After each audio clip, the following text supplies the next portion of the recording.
నరకంలో పడిపోకుండా ఉండాలంటే ఖచ్చితంగా మనం పరిశుద్ధంగా ఇక్కడ జీవించాలి, పరిశుద్ధ మార్గంలో నడవాలి.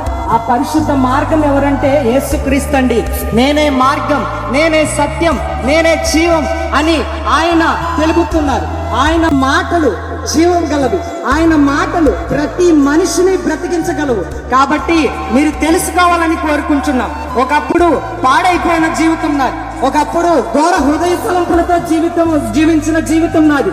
కాబట్టి నేను తెలుసుకున్నాను, నేను అంగీకరించాను. నేను అంగీకరించిన తరువాత ఆయనకు నా హృదయాన్ని ఆయనకి ఇచ్చాను. ఎందుకంటే ఆయన ధనం అడగడు, బలులు అడగడు, మన హృదయాన్ని అడుగుతాడు. ఎందుకంటే పాడైపోయిన మన హృదయాన్ని ఆయన సరిచేయడానికే వచ్చాడు. ఆయన మతం మార్చడానికైతే రాలేదు, ఆయన మనుషుల మనస్సును మార్చడానికి వచ్చాడు. కాబట్టి మనం అంగీకరించాలండి. ఈ మరణం తర్వాత మరి ఒక జీవితం ఉందండి.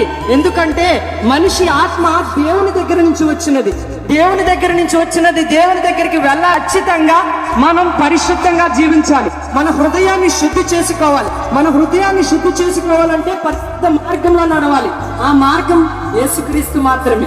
ఆయన అంగీకరించి మీరు ఏ ఇబ్బందిలో ఉన్నా, ఏ అనారోగ్య పరిస్థితుల్లో ఉన్నా, మీరు ఎక్కడ ఏ విధంగా ఇబ్బందులతో, శోధనలతో, వ్యాధులతో, వ్యసనాలతో బాధపడుతున్నా ఖచ్చితంగా విడుదల కలుగుతుందండి.